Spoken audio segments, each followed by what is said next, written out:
This is CounselCast, part of the Legal Talk Network, and I'm your host, Karin Conroy. When you face a complex case outside your expertise, you bring in a co-counsel for next-level results. When you want to engage, expand, and elevate your firm, you bring in a marketing co-counsel. In this podcast, I bring in marketing experts who each answer one big question to help your firm achieve more. Here's today's guest. Hi, my name is Celeste Headlee. I'm a journalist. You may recognize my voice from NPR and public radio, but I have a TED Talk on 10 ways to have a better conversation with more than 34 million views. And I have 3 books: We Need to Talk, Do Nothing, and Speaking of Race. Thank you for being here, Celeste. I'm so excited about this conversation. There is something so amazing about talking to people who have had these TED Talks, because I feel like they're so well organized in the structure of the way that you present this information that when we then kind of go back through the information you presented, it makes for such a great conversation. And overall, your focus and a lot of the things that you're talking about is conversations and how to be a better conversationalist. And it seems like something that you should just sort of be born knowing, right? But we're not. That's a really common mistake. Actually, people tend to think that conversational skills and social skills are a talent. Yeah. And it is true that for human beings, it is. We do have an innate talent for it as Homo sapiens. But the skills that we think of in terms of having good conversation are literally skills. They can be trained and learned and improved. Yeah, and I feel like there's so many things that get in the way. You know, like you could have the skills, but then all of a sudden, in the middle of a conversation, there's all these other voices that are coming into your head, and they get in the way, and they just kind of mess the whole thing up. So, speaking of which, the conversation, the topic of today's show, more specifically aimed towards the legal audience that we have, is why are smart lawyers so bad at conversations? So this is going to be a good one. I love this because it never fails that I'll be in the middle of a conversation, either with a client, a potential client, or, just a lawyer in general. And there's, at some point in the conversation, I'm sitting there thinking, what are you talking about? And what just happened in this conversation? It's really interesting because we have really solid research and years of it showing that the smarter you are, the worse your conversational skills. And there's a few reasons for this. So I'm going to walk you through the most common. Yeah. Number one is that when you're smart, you know a lot, right? Yes. So you data dump. Like you go into conversations thinking about what you're going to tell the other person. You have all this stuff to teach them and educate them with. And so you're not taking turns, and you're also not entering into conversations giving even a thought to what you might learn. Yeah. That's a problem. Yeah. The second most common reason is smart people tend to be worse listeners. Yeah. And this is partly because they're way more likely to assume they know what someone is trying to say. So someone will get maybe 10 words in, and in their mind they're thinking, yeah. I know where you're going. I got the rest of this. Yeah, you can stop talking now. Right. Yeah. This is not just lawyers, although it is lawyers. It's also doctors. It's professions where people are experts in their field. They make these assumptions based on what's happened in the past or what they know, which is often not accurate. Yeah. Right? That's the problem with statistics and probabilities, is that they may be true on average, but they're rarely true in individual cases. So smart people really have to fight against that habit of listening only until they know what they want to say. So one thing I found fascinating about your TED Talk and what you've talked about in the past is these different definitions of different types of conversation. So there's discourse, there's diatribe, there's... so let's talk about all these different angles that conversation can take. And so I wrote down a few of them. There's dialogue, debate, discourse, diatribe, and deliberation. And so first of all, why does it matter that you're a good conversationalist in any of those? And then is it okay in some of those situations to do a little bit more of that data dump and to be in the, to have kind of a different position, to be a little bit more annoying and forthright and sort of aggressive in your data versus in some places you should take a different stance and pull back and be a little bit more on a listening side? Yes. The short answer is yes. Okay, there are moving all along. kinds of different conversations that we all have, right? Like sometimes somebody's asking you for advice, or sometimes you're in a position in which you're supposed to be guiding someone else. Or for lawyers, they are often consulted for their advice. That's literally a huge portion of what a lawyer does. Sure. The danger is here that human beings hate unsolicited advice. Yes. We hate it.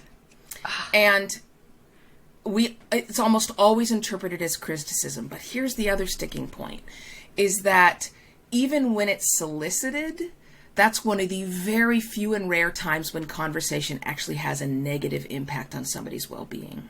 Even if they ask you for advice, if what you're doing is telling them what to do, they still hate it. And when we do brain scans, we see that they have the same reaction as though you've attacked them.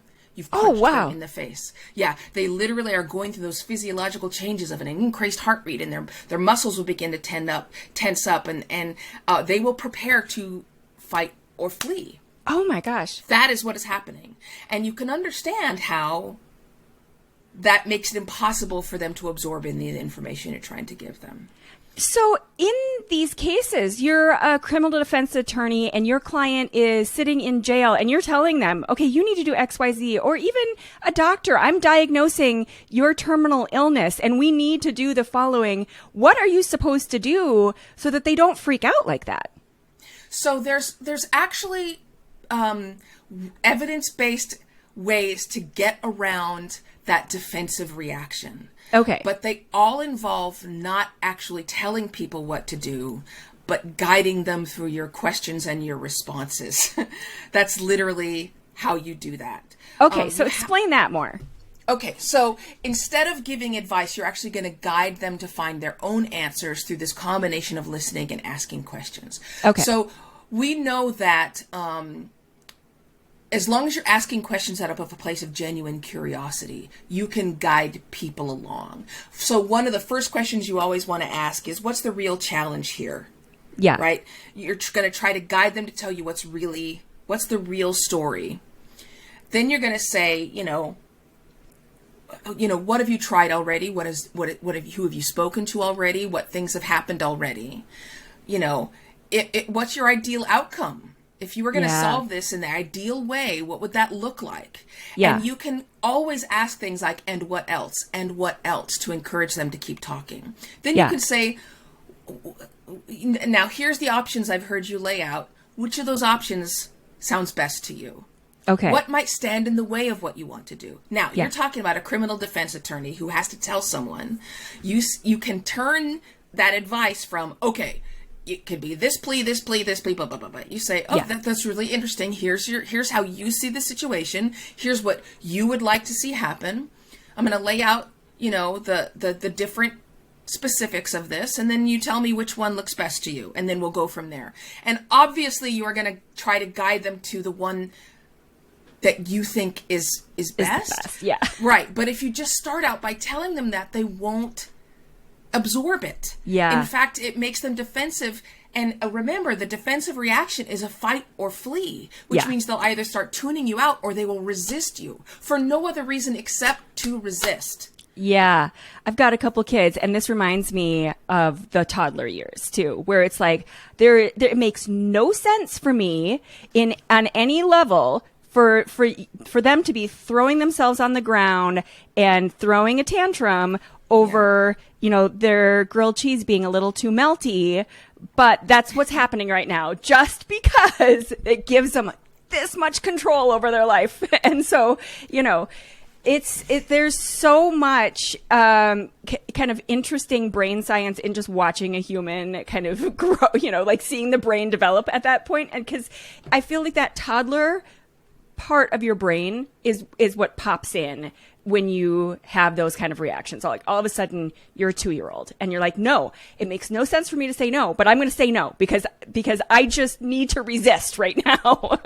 The other thing, speaking of brain science, the other thing is that when you are dispensing advice, even if it comes from a place of generosity, like you're trying to help, it still really boosts your feelings of power and self-control. Yes. Like you feel like you have control and you feel like you have power. So very often that reaction you're talking about, either from the toddler or the adult, is a reaction to that. Yes. You claiming power and control. That's what they're reacting to. So that's what you have to avoid is giving that guidance in a way that establishes your power, your control. Yeah. And that feeling where even when I'm talking to potential clients or whatever, and I've been doing my job for more than a decade, and they start going down this road that I know is wrong, and I'm sure this happens to plenty of lawyers, and I'm thinking, no, you can't do this. And I know this is wrong. And I know I've been looking at this for years and years and years, and I know. And I instantly think, okay, how do you pull back from that and think, I know that that's just wrong, and I know the right answer for you, and I know that the way that you're coming across is we're kind of doing this bounce for power and control of the conversation, and it's like, no, I know I've seen this over and over and over. I know this is wrong, and they're saying, no, this is still the way I want to go. It's like, okay. Well, at that point, it's really helpful to reestablish what your roles are. Yeah. In other words, that person is going to make all the decisions. And it's absolutely okay to empower them by reminding them of that. Look, this is your life, this is your case, and you're going to make these decisions. But why have you consulted me? Why am I here? Yes. Right? It's because, and they're going to say some version of, well, you're the lawyer, you know the law. And you say, absolutely. And I just want to help you out. I have seen this before, and this is what's happened. It doesn't mean it's going to happen in your case, but this is the most common thing, or this is this is what I've seen in the past. And I'm just trying to give you the best options that I know will work because you're consulting me as a legal expert. Not as your friend, but you're consulting me based on my experience. This is what my experience tells me. That's so good because it flips it around in their own head too. And it's not this battle anymore. It's not just, I'm saying this. No, I'm saying, and it's just this constant, pressure and tension between the two people. I love that. You're constantly reinforcing the fact that they have consulted you. You're not there to tell them what to do, right? Yeah. You're there to help them. Yes. And you can always, also, number one, never question what they tell you about themselves. In other words, a really common mistake that people make is they use a dismissive or a fix-it response to things. And by that I mean when someone tells you that this is what they're feeling, this is what they're afraid of, we sometimes dismiss that by saying, oh, it's not going to be that bad, or it's going to be okay, or that's never happened, that's unlikely. Instead, what you're trying to do is actually say, yeah, that makes sense. Of course you would be afraid of that. Yes. Yeah. Right. Yeah, that would be terrifying. I would be upset in that situation too. Yeah. Can I tell you, the truth is that it's unlikely. Can I, would it help you if I explained why? Yes. And you can, for example, some dismissive or Mr. Fix-It repair person responses would be, it could be worse. Or have you tried this? The same thing happened to me. You should read this. You should consult this. Oh, don't be upset. Don't worry. Those are all psychologically very dismissive. On the other sound, you can say things like, then what happened? How can I help? It sounds like what you're saying is this. Is that accurate? That sounds tough. What do you think might work here? Those things, although they're not specific to the legal profession, some version of them is going to make it's going to diffuse their defensiveness. It's going to move them further away from that automatic resistance toward a place of where they feel safe and where they feel understood and heard. It comes right back to parenting again. And I don't know why I keep going there in my head, but I've seen so many parents do the same kind of thing where, we'll be at a park, a kid's having an issue and the parent is like, don't worry about it. Stop. Just don't worry about it. It's not a big thing.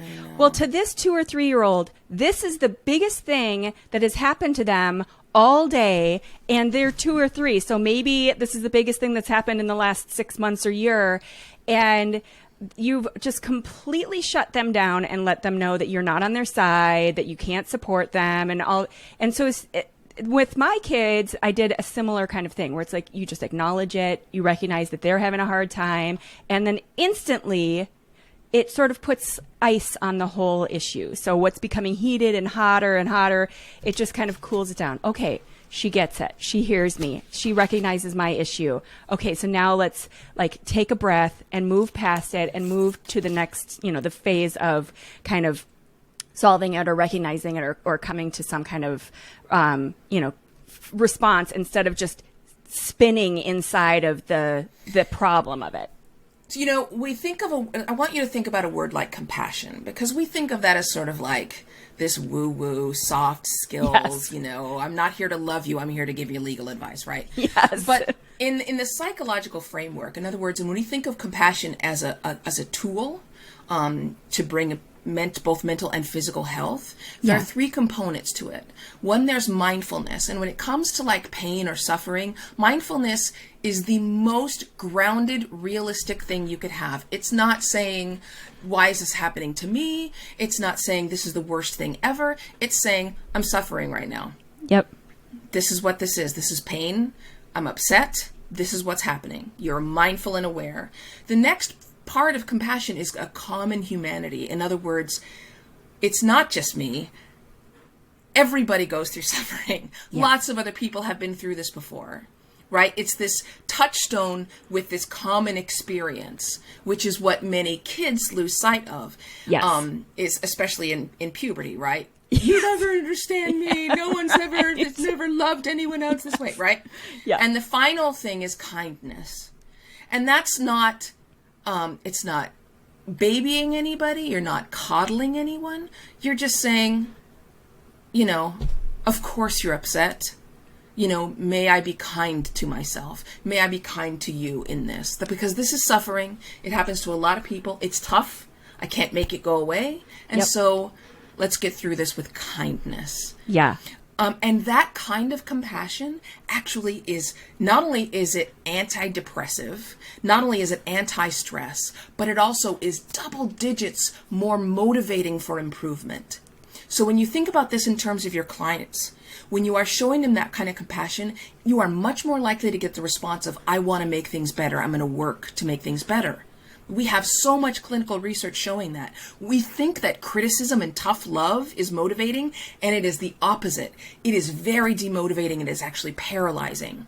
And that's true whether you're doing it to yourself. It's true whether you're doing it to someone you're working with.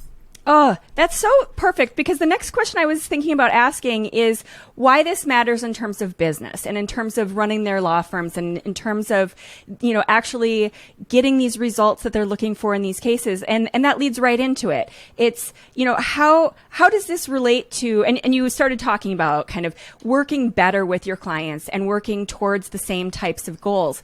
But big picture, why does it matter if they're having better conversations overall in terms of business and kind of where they're thinking about, like, they're, kind of setting up their law firm for success? Okay, this is going to be a lengthier answer here. Okay. The first reason that it matters is there is no more important skill that you have than your communication skills. And I'm not just saying that as an expert in communication. This is what any evolutionary biologist will tell you, is that literally the way that Homo sapiens ended up as the most successful human species, right? There used to be 6 human species. The only reason we have survived on this planet is because we are the most sophisticated communicators and collaborators. Oh, that's so cool. I love that. It means, for example, there's only 2 species that regularly take down a bison, right? They are wolves and humans. Oh my gosh. Why? Because they're pack animals. Oh, it means you can't take down a bison, which can jump 6 feet straight into the air and run over 40 miles an hour and is a massive, massive animal, without help. Right? So that's how we've survived. Yeah. The conversation is our core competency. even though we tend to, again, approach it like soft skills, it's not. It's the number one most important skill. And I should say that the vast majority of both academics and executives say that listening is the most important skill for a successful professional. And yet in our business journals and our trade journals, only 1.5% of the articles deal with listening. So we are not taking it seriously. Right.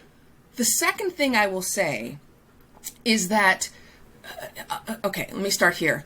The worst communicators on the planet are native English speakers. Oh, no. Why? Yeah. And it's because, A, we talk too quickly. We have this assumption that everyone knows Speaks at least English. a little English. Yeah. So we use slang words. We assume that they understand what we're talking about. We jump in. Other cultures leave longer spaces in between sentences. We will jump in and start talking right away. So there's all these ways in which our own fluency with the language and our own smarts prevents us from actually having conversations with people. Now, this is absolutely true in your business and certainly true in a law firm. How many times has a lawyer, a lot of my friends are lawyers, how many times have they said over the course of their business to their client, why didn't you tell me that? Oh, yeah. Yeah. And I flip that around and say, why weren't you listening? Yes. Oh, my Right? gosh. If there's no other little point that people get out of this whole episode, I think that's it. And so I want to let you finish the point you're making, but then I want to come back to this idea of listening and how it can be better. Yeah, the last point I was going to make on this, why this matters, is that, when we study why messages go astray, misunderstandings, they're almost always a result of expectations and assumptions, meaning that, the story we're telling in our head about what someone is trying to say is not as accurate as we think it is. And let me put it to you this way. There's famous sort of models in psychology and sociology, but I'll give you an example. Let's say that you injured your knee somehow, not catastrophically, you don't need to go to the emergency room, but you hurt your knee and it hurts. And you get referred to an orthopedic surgeon. You spend like 11 weeks waiting for this appointment. It's really hard to get in with this doctor. Yeah. And the whole time of that 11 weeks, your knee is hurting. And finally, you're like 2 days away from your appointment. You can't wait. You get a call from his office saying, we need to reschedule. And you're ticked, right? Yeah. And so you do reschedule. A few weeks later, you finally get in to see the doctor, and you are ready to give him a piece of your mind. And he immediately starts talking and says, thank you so much for rescheduling. I really apologize. The earthquake happened in Haiti and I rushed over there to try and, help as many children from the school that collapsed, blah, blah, blah, blah, blah. And all of your anger is gone. Yes, all of a sudden it's like, whoops, I'm not mad. Yeah. So what that leads me to is I want everyone to get into the habit of asking themselves, what else could this mean? Yes. Don't assume what is motivating someone else, because again, we aren't as good at that as we think we are. We see a flash of something cross their face and we think we know what that means. In fact, the vast majority of people think they can detect when someone's lying, and they are wrong. We can't. So you have to ask yourself all the time, what else could this mean? And don't the vast majority of people take it personally when the vast majority of the time it has nothing to do with them? Like they always kind of spin that back to themselves and make it all about them when it's not. They do. We're pretty self-centered. There's no reason to feel guilty about that. That's just the way humans are. That's the way we are. Yeah. And I think it's better if you, instead of making this some kind of point of shame, you just say, look, this is my tendency. I need to be aware of it and counteract it. That's all. And then just reposition. Like, oh, exactly. For a second I thought they were mad at me. No, it's probably not. I don't know if that's true. Yeah. And you can ask. Yeah. Yes. I just saw something flash your face. I'm getting signs that you're angry at me. Am I reading that right? Yes. Ask them. Oh my gosh. Well, that goes back to what you were saying earlier. Instead of saying why, when they're saying, why didn't you ask? Why didn't you tell me this? Yeah. Why didn't you ask? Yeah. Why didn't you listen? Yeah. Why didn't you listen? I'm sorry. I was listening. It's okay. Think of it this way. How many times have you been on an interview with a professional interviewer? Yeah. Where somebody says something, and I've heard this, like I listened to one interview in which they were interviewing an artist for some festival, and the artists, they said something like, where do you get your ideas? And the artist starts telling this whole thing, and he goes, of course I come out of this abusive childhood, and so da-da-da-da-da. And then the interviewer says, so where's your next show? And I was like, hello? But we do this all the time. Yeah. Because we're not listening, because we're thinking more about what we're going to say in response than actually hearing them. Yeah. And by the way, neuroscience tells us that you cannot do both those things at the same time, because the listening and preparing what you're going to say or speaking require the same parts of the brain in many cases. Yeah. You cannot do them both at the same time. Yeah. So that person may have said something that you completely missed. Because you were preparing what you were going to ask them next. Because you were... As Stephen Covey says, we're always listening with the intent not to understand, but to reply. Yes. Yeah. Oh, I think that's so good. And so I've looked through some of you've got your 10 rules of being a better conversationalist, and some of those tie into how to be a better listener. I mean, number 1 is don't multitask. So what are some of the top tips that you have for being a better listener? Just kind of stop what you're doing and listen. I mean, it seems like so basic, but is that really what it comes down to? I will say that nobody's going to come away from this interview we're having and be like, I'm going to be a better listener from now on. We know that it actually takes practice. Yeah. It's hard. It's very difficult. And listening at the deepest level actually burns a trace amount of glucose. Not enough to help you lose weight. But I'm just trying to emphasize that it is effortful. So you're not going to, you have to view this more like going to the gym. You don't go to the gym and get a good pump on and then you're done for the rest of your life. It's a daily discipline. And so part of it is just a matter of making sure that when your brain interrupts you, because your brain will always interrupt you. Yes. You are saying, okay, stop. I thought this came up. Let me return to what they were saying. It's kind of meditative, I mean, when you're going into meditate, and it's a lot about, one person that I talked to that talked about meditating said, okay, if you have a hard time, just imagine, have a candle in front of you and focus on the flame and try to let all of those other thoughts come in and then let them just push them off to the side. Same thing with the thoughts in the middle of a conversation. And I find that myself, where you're in the middle of that conversation and you want to support and respond and have some kind of reaction, but it's intrusive. Yeah, and if someone is not, if the idea of meditation puts some people off, some people have a really tough time meditating. Yeah. When we talk about mindfulness, you don't have to sit down and close your eyes and, in the middle of a conversation. Exactly. And meditate. That's a little weird. When we're talking about mindfulness, we're just talking about gently pulling your attention back to the present moment. So when a thought arises, number 1, remember the thoughts will arise. Yeah. Your brain does not turn off, and you have an archive librarian in there constantly searching through the files to try and provide you with information and context and memories that might help you understand what you're seeing and hearing. That is going to happen all the time. So number 1 is that thought comes in. It's not like, oh gosh darn it, I'm not paying attention. It's just like, oh, there's a thought. Okay, now let me return. There's no judgment there. There's nothing deep. You don't have to, it's not that deep. It's just another thought coming in. It's not a failure. Yeah. It's just like, okay, there's a thought, and now let me return. That's it. Yeah. And that's mindfulness. That's all that it is.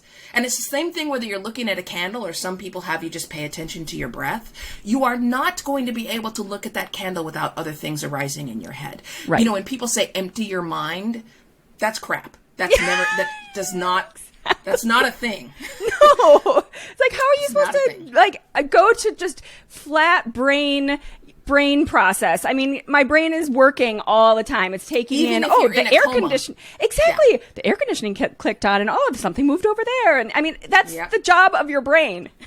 Yep. Yeah. It's not going to turn off. No. And so you just have to be kind to it. Yeah. Remember kindness and Yeah. be like, okay, there's a thought. Yeah. And I'm back to what they were saying. Yeah. And if it has distracted you for a real period of time, just own up to it. Go, oh, I'm sorry. My mind went off on a tangent. The last thing I heard was this, or could you repeat what you last said? I want to really hear what you're saying to me. I think there's so much value in a conversation when someone says something like that, where because the person you're talking to can probably see it. They see your eyes drifting into different directions, and they can see they were not listening to that last part of the conversation. And if you recognize that and acknowledge it and say it out loud, it feels so much better to the person who's sitting there thinking, hello, are we talking here? Like, what's happening?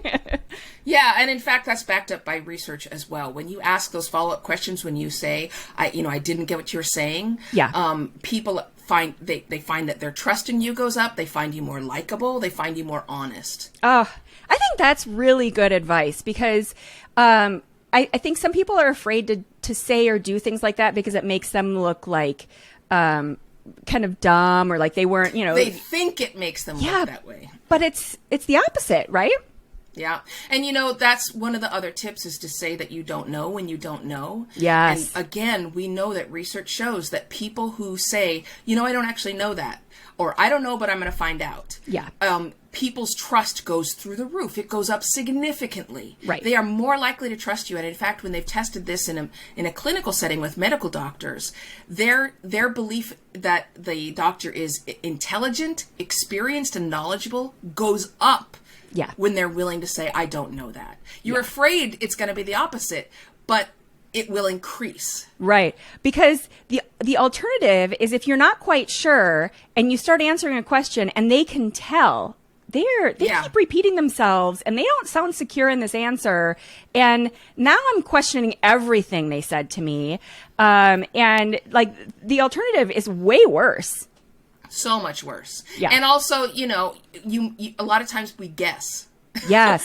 And then you could be found wrong. 5 million. And then they don't know. You're right that they don't know what to trust because, again, they know that not everything, that you can't know everything. They just don't know which things are baloney and which aren't. Yeah, exactly.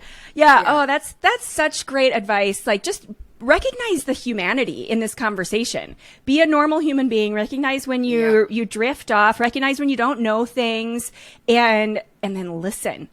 So.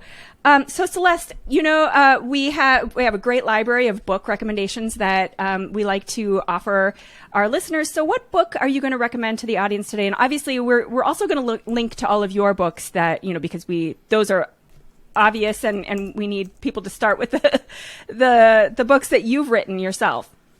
The first book I'd recommend would be Mind-Wise, How We Understand What Others Think, Believe, Feel, and Want, by a really, really great researcher, psychologist up in Chicago, Celeste Headlee.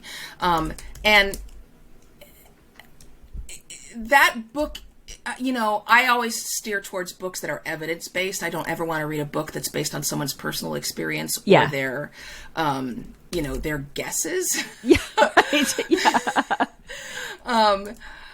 But that book is very much evidence-based, and it's going to also make sense to you.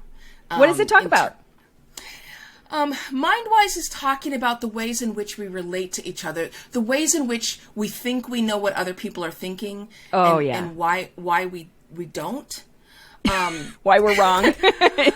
Yeah, why we're wrong, and it's okay, right? Yeah. Like, that's all right. Yeah.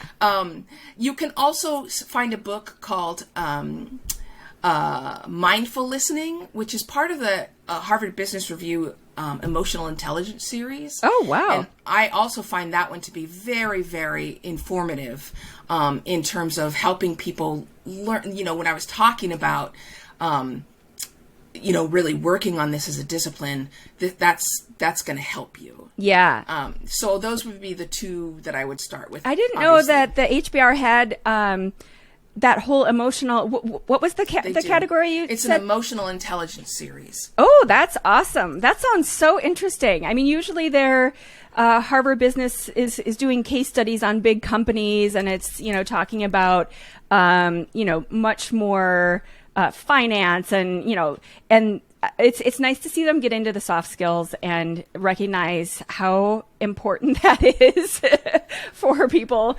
That sounds really interesting. I'm going to definitely take a look at that. Mindwise sounds awesome as well. So what's one thing that that works? I mean, any of the 10 tips, if you start doing that, is gonna work for you. Here's the one thing I would say. You need to not have any screens of any kind in your peripheral vision if you really want to listen. And I'm not saying that because I hate tech. Yeah. Tech is awesome. Yeah. But we also need to face some tough truths. And one of those is that we know that having a screen near you or even in your peripheral vision distracts your brain. Yeah. We know that. Yeah. And so you can't just put your phone down. So often when people will go to lunch with somebody, they'll put their phone down on the table. But I'll tell you just really quickly about one study in which they had a whole bunch of strangers come in and have like a 10-minute conversation. And in half of those conversations, the researchers simply placed a smartphone on the table. It belonged to neither person. It never made a sound. But the people who had that conversation in the presence of the smartphone were 60 to 70% more likely to say the other person was unlikable, untrustworthy, and unempathetic. And do they glance at it? It's having an effect on your brain. Of course they do. Yeah. But even if you don't consciously do that, just in your subconscious, when you pick up the presence of it, it affects your brain. Yeah. So you need to, it needs to be gone. Turn away from the screens. Yeah. Yes. That's fascinating because, we've probably both had these conversations where people are like, I'm just going to check something real quick. I'm listening. I know. I'm listening. Go ahead. Keep talking. It's like, no, I'll wait. You can put that away. I'll wait. Thanks. You're not listening. And you're putting that in front of this conversation we were just having. And, once in a blue moon, maybe I wasn't talking about anything critical, but it's just rude. It's extremely rude. Yeah. And I mean, at the end of the day, when these smart lawyers are bad at conversation, is it just that we're just having this kind of interaction where it is just rude, or it feels like it's going deeper than that? It goes a lot deeper than that. When you're talking about why smart people tend to be worse in conversation and tend to be a lot worse, there's a number of reasons for this. Human beings, Homo sapiens, naturally rank people as soon as we meet them, and we rank ourselves in comparison, and we tend to not listen to people that we think are of lower rank. That's number one. So you have to actually put effort into to listen to that person. Another reason is that smart people tend to believe that their education and their intelligence protects them from bias, and yet they are more vulnerable to bias. They are more likely to have unconscious and implicit bias on a whole range of categories than someone who's not as smart or less educated. So if you're having these conversations and you're the lawyer and you're having a conversation with a client and you're coming across as not a great conversationalist, you're not listening, that potential client or the client is ranking you lower just because they're not enjoying the conversation? No, it means that you are probably not being as good in conversation because you have decided not to listen to them. So you've ranked them lower, and so you come across as arrogant and right. Yeah. Okay. Now, if you are representing a client who is a Donald Trump type client, then yes, they are probably ranking you lower, and they're not going to listen to you. And we can see, based on some of the legal decisions made by the Trump team, that it feels like he perhaps doesn't listen to his lawyers. Yes, this goes both ways. Yeah. But it tends to make that tendency. Most lawyers think of themselves fairly well. They at least think they're smart and well educated. Yeah. And that means they're usually going to rank themselves a little higher than the people that they're talking to. And that comes across instantly, right? People pick up on that. Another thing is that there's something that sociologists have been studying for quite some time, and organizational psychologists, which is the expertise trap, which is that the more you become an expert in the field, the more your learning curve either flattens or falls. People who are experts stop learning, and they become closed-minded and incurious. That's not, again, this is not something to feel guilty about. This is not a comment on you personally. This is the tendency. Yeah. So you have to be aware of that tendency and you have to push back against it. Yes. That's the only way to break free of it. Oh, normally I ask people to have like one big takeaway, but I feel like that's it, for this episode, to recognize some of these challenges that are very prolific within the lawyer community. And then that is really important to recognize that your expertise needs to be kept, needs to be kept healthy, and you need to be out there keeping your brain going, and all of those things are going to make you a better lawyer, make you a better conversationalist, and make you just a better human. Yes. Yeah. And you don't ever want to stop learning. Right. Right? Yeah. It's funny because when I was taking some journalism training, I remember one of my trainers saying, be careful because somebody who has 30 years experience may just have 5 years 6 times over. Right? Love it. And Yes. that's somebody who suddenly began to think of themselves as an expert and stopped learning. Yes. You don't want that to be you. Yeah. And neither do your clients, because your clients, you have something that you figured out in those first 6 years, and you've just been rinsing and repeating that same kind of work over and over. And your clients are thinking, hey, you know what? That might have worked 20 years ago, but it's not working for me today. Right. I need you to kind of freshen up and check things out in a new and updated way. Yeah. And, that's why you have continuing education programs, right? Because on some level, there's an acknowledgement that you do have to keep learning about what's changed. Yeah. Yeah. Yeah. So that's just part of that whole panoply of, not ever assuming I'm an expert in the field. Yes. I don't, yeah. Sometimes people intro me and they say, she's an expert. And I'm like, nope. No. Stop with that. The learning never ends. Exactly. That's a perfect kind of exit point. Celeste Headlee, TED speaker, not an expert, but the one that you want to go to when you need help with understanding how to be a better conversationalist. Great books that you need to read. Definitely check out the TED Talk. We will link to that, your books, obviously the books that you recommended. And keep in mind, why are smart lawyers so bad at conversations? Here's some tips. Like, take a look at all of these pointers and pay attention. Listen. Yeah. Thank you so much for being here. This was a great conversation. My pleasure. I appreciate it. Thank you for listening to this episode of the CounselCast podcast. Be sure to visit our website at counsel-cast.com for the resources mentioned on the episode and to give us your feedback. If you enjoyed this episode, I would appreciate if you could rate and review the podcast on Apple and subscribe to your favorite podcast platform. See you on the next one.